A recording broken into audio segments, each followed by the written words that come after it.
Alors, quelles conséquences pourrait avoir ce mandat d'arrêt sur le cours de la guerre en Ukraine? On va le voir avec vous. Frédéric Moreau, bonsoir.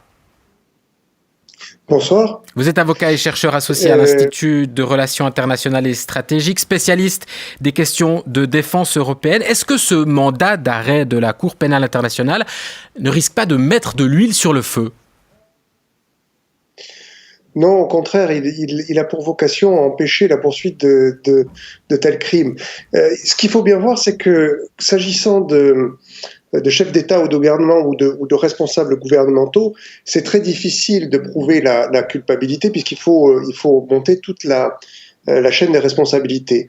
En se fondant sa compétence sur la déportation et le transfert illégal d'enfants, la Cour pénale internationale joue à coup sûr. Pourquoi ? Tout simplement parce qu'il y a un décret et puis il y a eu plein d'émissions de télévision où Maria Lvova-Belova a fait un petit peu la publicité des adoptions d'enfants ukrainiens par les Russes. Donc je pense que ça sera très facile à prouver. D'ordinaire, la Cour ne rend pas public les mandats d'arrêt qu'elle lance. Elle l'a fait ici, elle dit explicitement pourquoi. Elle l'a fait pour prévenir la commission de futurs crimes. Ça veut dire qu'en Russie, tous ceux qui aideront la déportation d'enfants doivent savoir que potentiellement ils risquent d'être inculpés par la Cour pénale internationale.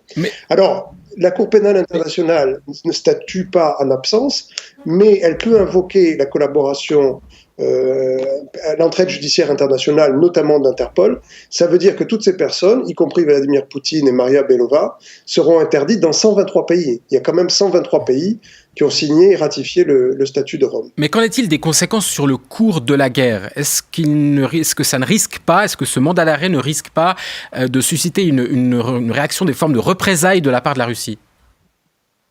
Non, absolument pas. Qu'est-ce que vous voulez qu'ils disent ? Ils disent que cette décision n'a aucune conséquence pour eux.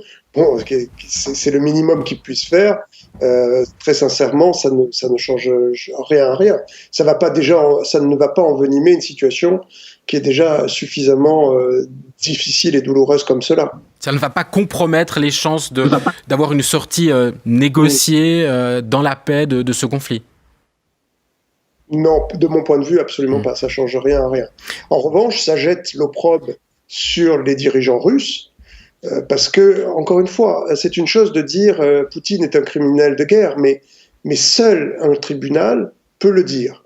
Et là, on franchit un pas parce que, au fond, c'est le tribunal international qui lance une enquête, un mandat d'arrêt pour crime de guerre. Donc là, véritablement, on change de braquet, si je puis dire.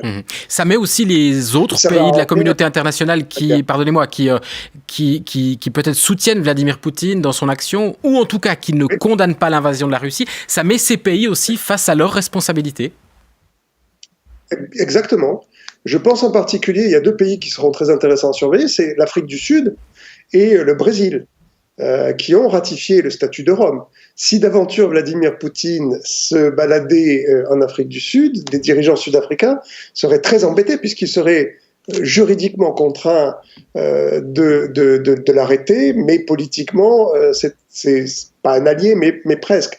Donc, le cas s'est déjà produit. Souvenez-vous des dirigeants soudanais.